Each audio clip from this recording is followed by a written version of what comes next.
రాష్ట్రాన్ని ఆరోగ్య ఆంధ్రప్రదేశ్గా మారుస్తున్నామని అందులో భాగంగా 21న విశాఖలో యోగాంధ్రను భారీ ఎత్తున నిర్వహిస్తున్నామని సీఎం చంద్రబాబు చెప్పారు. అంతర్జాతీయ యోగా దినోత్సవం సందర్భంగా ఆ రోజు ప్రధాని మోదీ సమక్షంలో నిర్వహించే ఈ కార్యక్రమ సన్నాహాలను సమీక్షించేందుకు సోమవారం చంద్రబాబు విశాఖ వచ్చారు. క్షేత్రస్థాయిలో ఏర్పాట్లను పరిశీలించారు. ఆర్కే బీచ్ రోడ్, ఆంధ్ర విశ్వవిద్యాలయం మైదానాలను సందర్శించారు. అనంతరం నోవెటల్ హోటల్లో మంత్రులు, ఎంపీలు, ఎమ్మెల్సీలు, ఎమ్మెల్యేలు, ఉన్నతాధికారులతో సమీక్షించారు. భారతీయ వారసత్వ సంపదగా వచ్చిన యోగా వల్ల అందరికీ ప్రయోజనాలు ఉన్నాయని గుర్తించిన ప్రధాని దీనిని ఐక్యరాజ్య సమితికి చెప్పి జూన్ 21ని అంతర్జాతీయ యోగా దినోత్సవంగా ప్రకటింపజేసి 10 ఏళ్లు పూర్తయిందని చంద్రబాబు గుర్తు చేశారు. 11వ సంవత్సరంలోకి అడుగు పెట్టనున్న తరుణంలో విశాఖలో భారీ కార్యక్రమం నిర్వహించాలని ఆయన కోరగా తాను అంగీకరించినట్లు తెలిపారు. ఇందుకోసం యోగాంధ్రకు నెల క్రితమే శ్రీకారం చుట్టామన్నారు. ఈ వేడుక గిన్నిస్ రికార్డులకు ఎక్కేలా చరిత్రలో నిలిచిపోయే అతిపెద్ద ఈవెంట్ గా నిర్వహిస్తున్నామని తెలిపారు. మొత్తం 22 అంశాల్లో రికార్డులు నెలకొల్పాలని ప్రయత్నిస్తున్నామన్నారు. రాష్ట్రంలో ప్రతి ఒక్కరూ పూర్తి ఆరోగ్యవంతులుగా ఉండాలనేదే లక్ష్యమని చెప్పారు. దేశంలో మొత్తం 1,00,000 ప్రాంతాల్లో యోగా డే నిర్వహించాలని ప్రధాని చెప్పగా ఒక్క మన రాష్ట్రంలోనే 1,00,000 ప్రాంతాల్లో జరుపుతున్నామని చంద్రబాబు తెలిపారు. విశాఖపట్నం నుంచి భోగాపురం వరకు అందమైన బీచ్ ఉంది. ఈ రోడ్లో 5 లక్షల మందితో యోగా డే నిర్వహిస్తున్నామన్నారు. ఇందులో నెల రోజులు యోగా ప్రాక్టీస్ చేసిన వారు 3.26 లక్షల మంది ఉన్నారు. వారికి యోగా మ్యాట్లు ఇస్తున్నామన్నారు. బీచ్ రోడ్లో మొత్తం 326 కంపార్ట్మెంట్లు పెట్టి ఒక్కో దాంట్లో 1000 మందితో యోగాసనాలు వేయిస్తాం అన్నారు. మొత్తం 5 లక్షల మందికి యోగాంధ్ర టీ-షర్ట్లు అందిస్తామని చెప్పారు. సీఎం చంద్రబాబు సహా వీవీఐపీలు వాడుతున్న హెలికాప్టర్ సామర్థ్యంపై అధ్యయనం కోసం సాధారణ పరిపాలనా శాఖ ప్రిన్సిపల్ సెక్రటరీ అధ్యక్షతన ప్రభుత్వం నెల క్రితం ఓ కమిటీ ఏర్పాటు చేసింది. అందులో 4 సభ్యులను నియమించారు. ప్రస్తుతం సీఎం చంద్రబాబు ఉపయోగిస్తున్న హెలికాప్టర్ సామర్థ్యం ఎలా ఉంది, ఒకవేళ మారిస్తే ఎలాంటి హెలికాప్టర్ ఉండాలనే అంశంపై నివేదిక ఇవ్వాలని ప్రభుత్వం ఆదేశించింది. 2 నెలల్లో ఈ కమిటీ సీఎం హెలికాప్టర్ ఫిట్నెస్ పై నివేదిక ఇవ్వనుంది. అయితే ఈ కమిటీ నివేదిక ఇచ్చే వరకు పాత హెలికాప్టర్నే ఉపయోగించడం ఇప్పుడు అనేక ప్రశ్నలకు తావిస్తోంది. సోమవారం రాష్ట్ర పర్యటనకు వచ్చిన కేంద్ర మంత్రి పీయూష్ గోయల్ కు కూడా అధికారులు ఈ హెలికాప్టర్నే కేటాయించారు. తిరుపతి నుంచి కృష్ణపట్నం పోర్టుకు వెళ్లేందుకు దీన్ని అందుబాటులో ఉంచారు. మంత్రి పీయూష్ గోయల్ హెలికాప్టర్ ఎక్కాక దీనిలో సాంకేతిక లోపాన్ని గుర్తించిన సిబ్బంది ఈ విషయాన్ని ఆయన దృష్టికి తీసుకువెళ్లారు. దీంతో ఆయన కృష్ణపట్నం పోర్టు పర్యటనను రద్దు చేసుకున్నారు. అలాగే తిరుపతి జిల్లాలో కేంద్ర మంత్రి పీయూష్ గోయల్ చేపట్టాల్సిన ఏరియల్ సర్వే కూడా హెలికాప్టర్లో సాంకేతిక సమస్య వల్ల రద్దయింది. ఇక హెలికాప్టర్లో తరచూ సాంకేతిక సమస్యలు తలెత్తుతున్న అంశాన్ని సీరియస్ గా తీసుకున్న డీజీపీ హరీష్ కుమార్ గుప్తా దీనిపై సమగ్ర నివేదిక ఇవ్వాలని ఇంటెలిజెన్స్ చీఫ్ మహేష్ చంద్ర లడ్డాను ఆదేశించారు. హెలికాప్టర్ను నిపుణులతో పరిశీలించి అసలు దీన్ని వినియోగించవచ్చా లేదా అనే అంశంపై సమగ్ర నివేదిక ఇవ్వాలని కోరారు. వీఐపీలు ప్రయాణించే హెలికాప్టర్లో తరచూ సాంకేతిక సమస్యలు తలెత్తడంపై రాష్ట్ర ప్రభుత్వ ఉన్నతాధికారులు అప్రమత్తమయ్యారు. విశాఖ శివార్లలోని పెందుర్తి మండలం ఎస్ఆర్పురంలో సుమారు 100 ఎకరాల డీ పట్టా భూములను చేజిక్కించుకునేందుకు వైసీపీ హయాంలో అప్పటి పెద్దలు, ప్రభుత్వంలోని కీలక ఉన్నతాధికారి ప్రయత్నించారు. ఎన్నికల కోడ్ రావడంతో వారి ప్రయత్నాలకు కళ్లెం పడింది. కూటమి ప్రభుత్వం అధికారంలోకి రావడంతో వీరి భూదందాకు శాశ్వతంగా తెరపడినట్టేనని భావించారు. కానీ ఆ భూములు దక్కించుకోవడానికి తెర వెనుక మంత్రాంగాన్ని మళ్లీ మొదలుపెట్టారు. రెవెన్యూ శాఖలోని ఓ కీలక వ్యక్తి తరపున విశాఖకు చెందిన రియల్ ఎస్టేట్ వ్యాపారి ఒకరు పావులు కదుపుతున్నారని, ప్రభుత్వంలోని కీలక ఉన్నతాధికారి సాయం కోరుతున్నారని తెలుస్తోంది. ఈ అంశం రెవెన్యూ శాఖ వర్గాల్లో ఇప్పుడు చర్చనీయాంశంగా మారింది. రాష్ట్రంలో రైతుల సాగులో ఉన్న డీ ఫారం భూములకు ఫ్రీ హోల్డ్ సర్టిఫికేట్లు జారీ చేయాలని గత ప్రభుత్వం 2022లో యోచించింది. దీనిపై ఉప్పందుకున్న కొందరు పెద్దలు విశాఖ నగర శివారునున్న ఆనందపురం, పెందుర్తి, భీమిలి, పద్మనాభం, విశాఖ రూరల్లో వాలిపోయారు. రైతుల నుంచి డీ పట్టా భూములు కొనుగోలుకు అగ్రిమెంట్ చేసుకున్నారు. కొంత సొమ్మును వారికి అడ్వాన్స్ గా ఇచ్చేశారు. పెందుర్తి మండలం ఎస్ఆర్పురం గ్రామంలో సుమారు 150 ఎకరాల డీ పట్టా భూమి ఉంది. ఇందులో 50 ఎకరాల వరకు పెద్ద రైతులు, 100 ఎకరాలు చిన్న, సన్నకారు రైతులు సాగు చేసుకుంటున్నారు. ఫ్రీ హోల్డ్ సర్టిఫికేట్లు జీవో గత ప్రభుత్వం ఇవ్వనుందని తెలుసుకుని కీలక ఉన్నతాధికారి ఒకరు రంగంలోకి దిగారు. ఈ గ్రామానికి చెందిన వైసీపీ నేతతో పాటు మరికొందరు మండల నాయకుల సాయంతో పావులు కదిపారు. ఆయన తరపున త్రిలోక్, ఇతర వ్యక్తులు ఎకరా 60 లక్షల నుంచి 70 లక్షల రేటు చొప్పున సుమారు 50 ఎకరాలకు అడ్వాన్సులు ఇచ్చి అగ్రిమెంట్లు రాయించుకున్నారు. వైసీపీకి చెందిన పెద్ద నాయకులు, కొందరు చోటా నాయకులు కూడా ఇదే ధరకు 60 ఎకరాల వరకు కొనుగోలు ఒప్పందాలు చేశారు. గంజాయి డ్రగ్స్ బ్యాచ్ కు వత్తాసు పలుకుతూ రాజకీయం చేస్తే సీరియస్ గా ఉంటుంది. మంచిగా ఉంటే ఏమైనా సమాధానం చెబుతా, దారి తప్పి పులివెందల మార్కు రాజకీయం చేయాలని చూస్తే తోక కట్ చేస్తా, లా అండ్ ఆర్డర్ చేతుల్లోకి తీసుకుంటే సీరియస్ గా ఉంటుంది, ఎవరిని వదిలిపెట్టను అని ముఖ్యమంత్రి చంద్రబాబు హెచ్చరించారు. జగన్ తెనాలి వెళ్లి రౌడీ గంజాయి బ్యాచ్ కు వత్తాసు పలుకుతూ రాజకీయం చేయడంపై ఆగ్రహం వ్యక్తం చేశారు. విశాఖలోని వి కన్వెన్షన్ హాల్లో ఉమ్మడి విశాఖపట్నం జిల్లాకు చెందిన టీడీపీ కార్యకర్తలతో సోమవారం సాయంత్రం సమావేశమయ్యారు. తన సుదీర్ఘ రాజకీయ జీవితంలో ఎంతో మందితో రాజకీయంగా పోరాటం చేశానని చంద్రబాబు తెలిపారు. కానీ ప్రస్తుతం రాజకీయ ముసుగులో ఉన్న నేరస్తులతో పోరాటం చేయాల్సి వస్తుందన్నారు. అటువంటి వారి రాజకీయ ముసుగు తొలగించాలని, నేరస్తులను నేరస్తులుగా చూడాల్సిన అవసరం ఉందన్నారు. తానెక్కడా రాజీ పడనన్నారు. తనకెవరిపైనా కక్ష లేదంటూ రాష్ట్రంపై ప్రేమ, పేదలపై అభిమానం మాత్రమే ఉన్నాయన్నారు. తప్పు చేసిన వారు ఎవరైనా శిక్షార్హులని, ఎప్పుడైనా తప్పకుండా శిక్ష అనుభవిస్తారని తెలిపారు. జగన్ పొగాకు రైతులను పరామర్శించేందుకు పొదిలి వెళ్లి ఎదురొస్తే తొక్కేస్తామంటూ ప్లకార్డులు ప్రదర్శించారని, మీకు ఎదురు ఎవరొస్తారని చంద్రబాబు నిలదీశారు. పరామర్శలు చేసుకోండి, ఆ పేరుతో రౌడీయిజం రుబాబు చేస్తామంటే కుదరదు. పోలీసులపై దాడి చేయడం, ఇష్టానుసారంగా నోరు పారేసుకోవడం సరికాదు. నోరు మూయించే సత్తా టీడీపీకి ఉంది అని చంద్రబాబు స్పష్టం చేశారు. వైసీపీ హయాంలో జరిగిన 3,500 కోట్ల మద్యం కుంభకోణంలో రాజంపేట ఎంపీ పెద్దిరెడ్డి మిథున్ రెడ్డి కీలక పాత్ర పోషించారని ప్రత్యేక దర్యాప్తు బృందం తరపు సీనియర్ న్యాయవాది సిద్ధార్థ్ లూత్రా హైకోర్టుకు తెలిపారు. అప్పట్లో లిక్కర్ పాలసీ రూపకల్పన, అమలులో మిథున్ రెడ్డి అన్నీ తానే వ్యవహరించారని చెప్పారు. ముడుపులు చెల్లించిన కంపెనీలకే మద్యం ఆర్డర్లు ఇచ్చారని పేర్కొన్నారు. అక్రమంగా ఆర్జించిన సొమ్మును వివిధ మార్గాలు, నకిలీ కంపెనీల ద్వారా మళ్లించారన్నారు. ఈ మేరకు హైకోర్టులో ఆయన వాదనలు వినిపించారు. ప్రభుత్వ ఖజానాకు 3,500 కోట్ల మేరకు నష్టం చేశారు. మద్యం ముడుపుల ద్వారా వచ్చిన 5 కోట్ల సొమ్మును డీ కార్డు లాజిస్టిక్ నుంచి మిథున్ రెడ్డి కుటుంబ సభ్యులకు చెందిన పీఎల్ఆర్ ప్రాజెక్ట్స్ కు చేరాయి. పీఎల్ఆర్ సంస్థలో 100% షేర్లు మిథున్ రెడ్డి కుటుంబ సభ్యులవే. పీఎల్ఆర్ ప్రాజెక్ట్స్ తో తనకు ఎలాంటి సంబంధం లేదన్న మిథున్ రెడ్డి వాదనలో అర్థం లేదన్నారు. ముడుపుల వసూళ్ల గురించి పత్రికల్లో వార్తలు రావడంతో డీ కార్డ్ లాజిస్టిక్స్ నుంచి వచ్చిన సొమ్మును తిరిగి ఆ సంస్థకే చెల్లించారు. అయితే ఆ సొమ్మును నగదు రూపేణా వివిధ మార్గాల్లో తిరిగి పిటిషనర్ ఖాతాలకే చేరింది. ముడుపుల ద్వారా వచ్చిన సొమ్ము అంతిమంగా ఎవరి ఖాతాలోకి చేరిందనే విషయాన్ని వెలికి తీసేందుకు దర్యాప్తు కొనసాగుతుంది. పూర్తిస్థాయి వాదనల కోసం తగినంత సమయం లేకపోవడంతో కొనసాగింపు కోసం విచారణను బుధవారానికి వాయిదా వేస్తున్నట్లు న్యాయస్థానం ప్రకటించింది. ఈ మేరకు హైకోర్టు న్యాయమూర్తి జస్టిస్ టి మల్లికార్జునరావు సోమవారం ఉత్తర్వులు ఇచ్చారు. కూటమి ప్రభుత్వం పూర్తి స్థాయిలో తల్లికి వందనం పథకాన్ని అమలు చేసింది. లక్షలాది మంది ఇళ్లలో ఆనందాన్ని నింపింది అని AP biodiversity chairman Neelayapalem Vijay Kumar అన్నారు. టీడీపీ కేంద్ర కార్యాలయంలో సోమవారం ఆయన విలేకరుల సమావేశంలో మాట్లాడారు. రాష్ట్రంలో పాఠశాలలు తెరిచిన తర్వాత విద్యార్థుల కళ్లల్లో ఆనందం స్పష్టంగా కనిపించింది. మంత్రి లోకేష్ నాయకత్వంలో విద్యారంగంలో తీసుకువచ్చిన విప్లవాత్మక సంస్కరణలతో ఏపీ దేశానికి ఆదర్శంగా నిలిచింది. వైసీపీ హయాంలో 12 లక్షల మంది విద్యార్థులు చదువు మానేశారు. ఇది విద్యారంగంపై వైసీపీకి ఉన్న నిబద్ధత. రాష్ట్రంలో 88 లక్షల మంది విద్యార్థులు ఉంటే కేవలం 42 లక్షల మందికి మాత్రమే అమ్మఒడి అందించారు. కూటమి ప్రభుత్వం మాత్రం 67 లక్షల మంది విద్యార్థులకు తల్లికి వందనం అందిస్తోంది.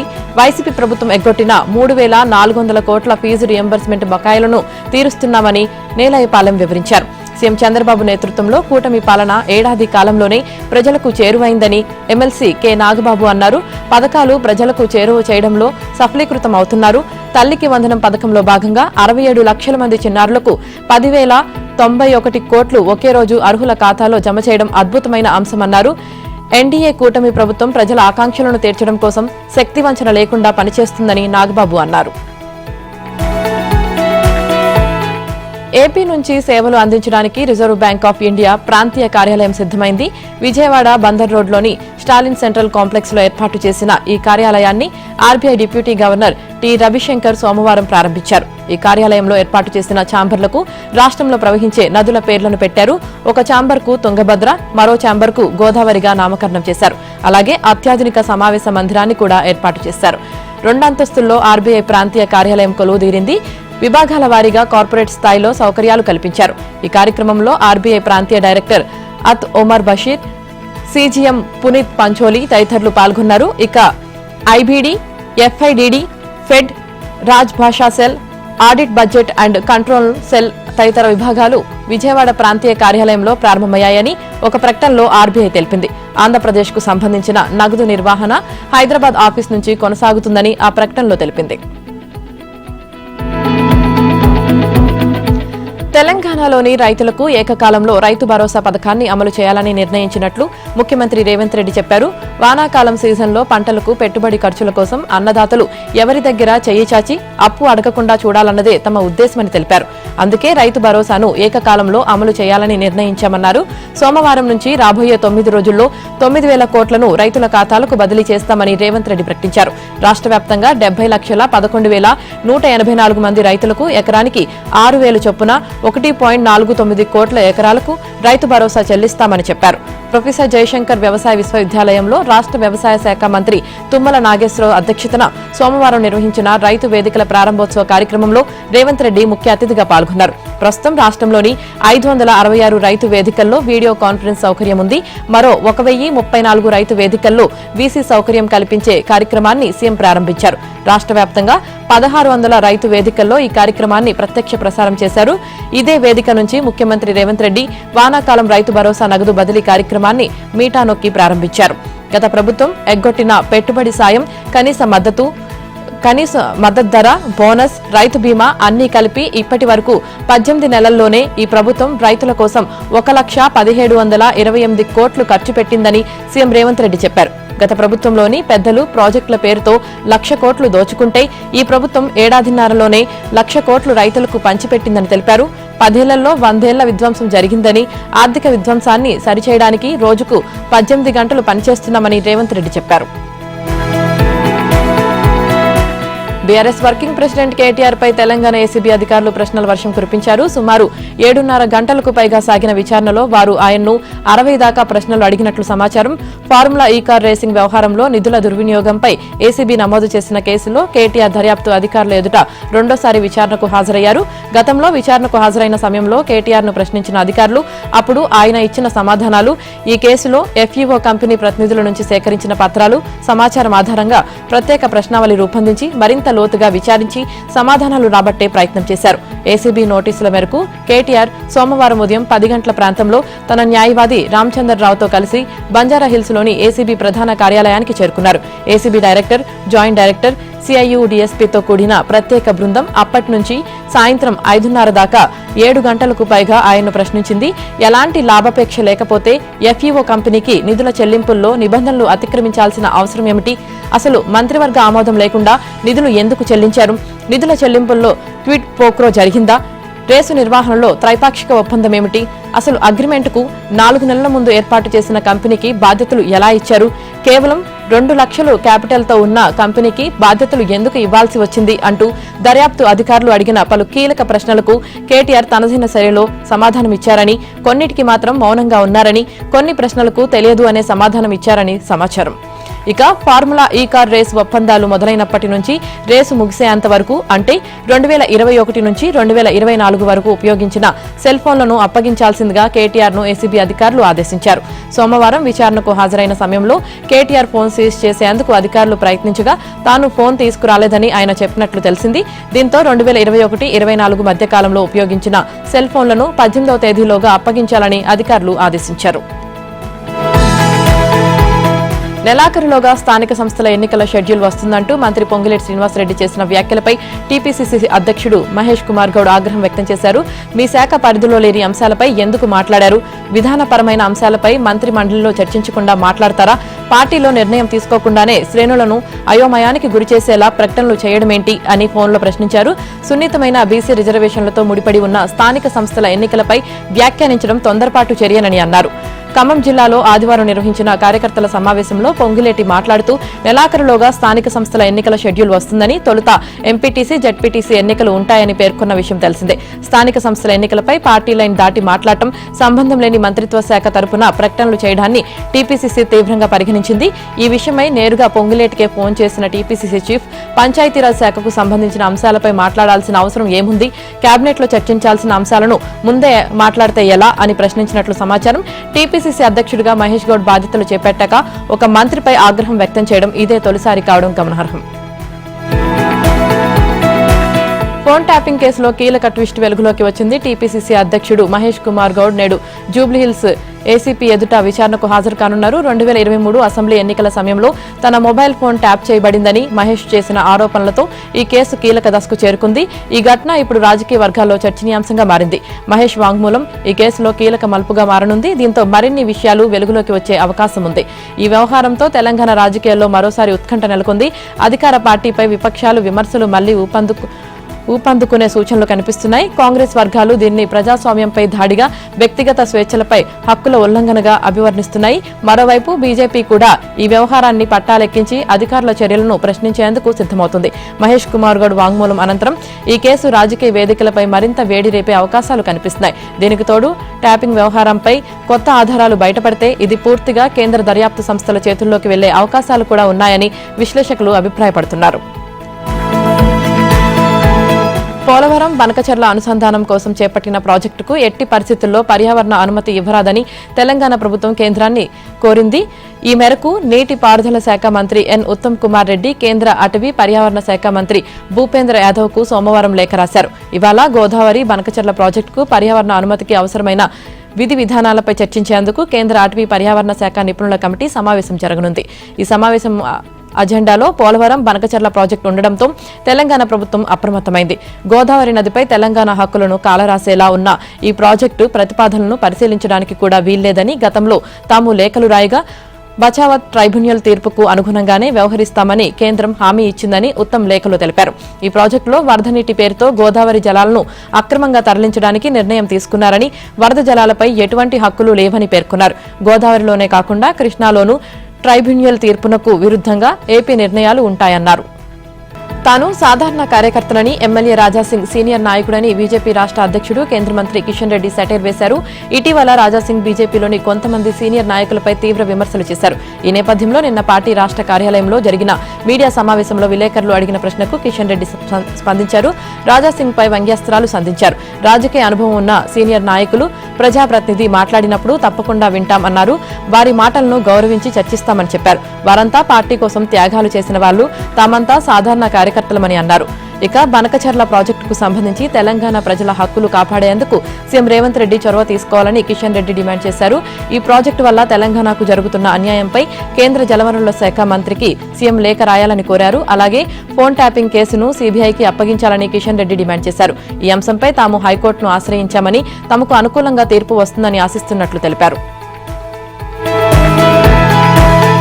కబ్జాకు గురైన ప్రభుత్వ భూమిని కాపాడాలంటూ ప్రభుత్వం అధికారులకు వ్యతిరేకంగా 4 అధికార కాంగ్రెస్ ఎమ్మెల్యేలు హైకోర్టును ఆశ్రయించారు. కాజాగూడ చెరువు ఫుల్ ట్యాంక్ లెవెల్ పరిధిలో ప్రభుత్వ భూమిలో అక్రమంగా భారీ టవర్లు నిర్మిస్తున్నారని పేర్కొంటూ ఎమ్మెల్యేలు జనంపల్లి అనిరుద్ రెడ్డి, శ్రీనివాస్ రెడ్డి, మురళీ నాయక్, బూక్యా, కూచుకుల్ల రాజేష్ దాఖలు చేశారు. రంగారెడ్డి జిల్లా శేర్లింగంపల్లి మండలం కాజాగూడ గ్రామ పరిధిలోని పాత సర్వే నెంబర్లు 119, 122, కొత్త సర్వే నెంబర్లు 27లోని 27.18 ఎకరాల ప్రభుత్వ భూమిలో Beverly hills owners welfare association బండి బిందు నుంచి development agreement come general power of attorney పొందిన బి సుబ్బారెడ్డి 47 అంతస్తుల చొప్పున 8 భారీ టవర్లు నిర్మిస్తున్నారని పిటిషనర్లు తెలిపారు. 150 మీటర్ల దూరంలో ఓక్రిడ్జ్ స్కూల్ ఉన్న విషయాన్ని పట్టించుకోకుండా రెడ్ మిక్స్ ప్లాంట్ ఏర్పాటు చేయడం వల్ల పర్యావరణ కాలుష్యం తీవ్రంగా ఉందన్నారు. ఈ భూమికి సంబంధించిన పాత సర్వే నెంబర్లను సవరించి కొత్తగా సర్వే నెంబర్లు కేటాయిస్తూ 1995లో జిల్లా రెవెన్యూ అధికారి ఇచ్చిన ఆదేశాలను కొట్టివేయాలని కోరారు. పిటిషనర్లు హైడ్రాకు ఇచ్చిన ఫిర్యాదులో కబ్జాకు గురైన భూమి ఎక్కడ ఉందో తెలిపే సర్వే నెంబర్లు లేవని పేర్కొంది. కబ్జాకు గురైన భూమి, లొకేషన్, సర్వే నెంబర్ తదితర పూర్తిస్థాయి వివరాలతో తాజాగా రీప్రజెంటేషన్ ఇవ్వాలని, దానిపై ప్రభుత్వం నిర్ణయిస్తుందని పిటిషనర్లకు సూచించింది. తాజా విజ్ఞప్తి ప్రతిని తమకు కూడా సమర్పించాలని పేర్కొంటూ విచారణను 2 వారాల పాటు వాయిదా వేసింది. మెట్రో రైల్ 2వ దశలో పార్ట్ బి కింద ప్రతిపాదించిన నార్త్ సిటీ, ఫ్యూచర్ సిటీ కారిడార్ల పనులు వేగిరం కానున్నాయి.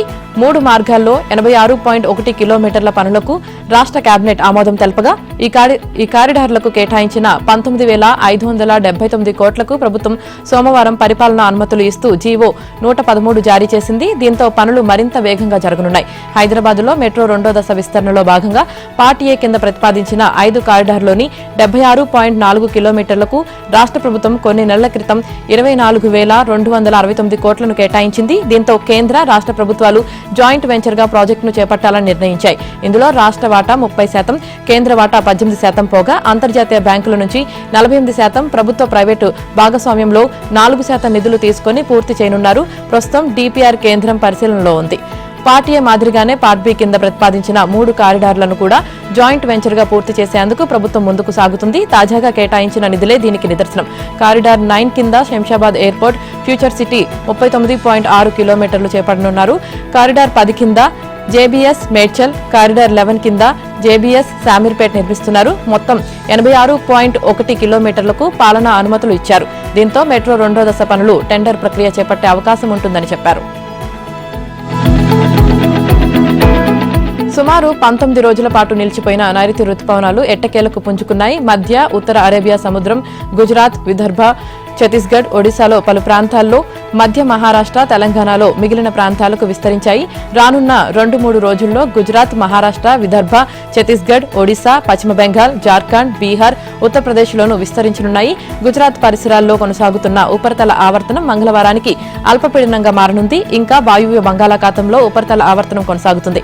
వీటి ప్రభావంతో రుతుపవనాలు చురుగ్గా కదులుతాయని వాతావరణ శాఖ తెలిపింది. కాగా ఏపీలో సోమవారం పలు చోట్ల వర్షాలు కురిశాయని, రానున్న 24 గంటల్లో అక్కడక్కడ వర్షాలు కురుస్తాయని పేర్కొంది. నైరుతి రుతుపవనాలు నిన్నటి వరకు మహారాష్ట్ర మొత్తం వ్యాపించి పొరుగున ఉన్న గుజరాత్, మధ్యప్రదేశ్లోకి కూడా ప్రవేశించాయని వాతావరణ శాఖ అధికారి ఒకరు తెలిపారు. సాధారణంగా జూన్ 1న కేరళను తాకాల్సిన రుతుపవనాలు ఈ ఏడాది షెడ్యూల్ కంటే ముందే మే 24నే పలకరించాయి. ఆ తర్వాత దక్షిణ, ఈశాన్య, పశ్చిమ భారతంలోకి ప్రవేశించాయి.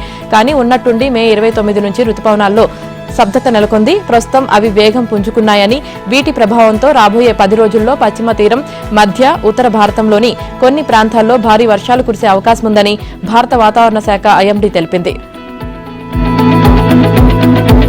దేశంలో జనాభా లెక్కింపు కార్యక్రమానికి కేంద్ర హోంశాఖ గెజెట్ నోటిఫికేషన్ విడుదల చేసింది. 16వ జనగణను 2 దశల్లో నిర్వహించనున్నట్లు అందులో స్పష్టం చేసింది. మొదటి దశ హౌస్ లిస్టింగ్ ఆపరేషన్లో భాగంగా ప్రజల ఇంటి పరిస్థితులు, వారి ఆస్తులు, ఇళ్లలో ఉండే సౌకర్యాల వివరాలను సేకరిస్తారు. ఈ ప్రక్రియను 2026 ఏప్రిల్లోనే ప్రారంభించనున్నట్లు సమాచారం.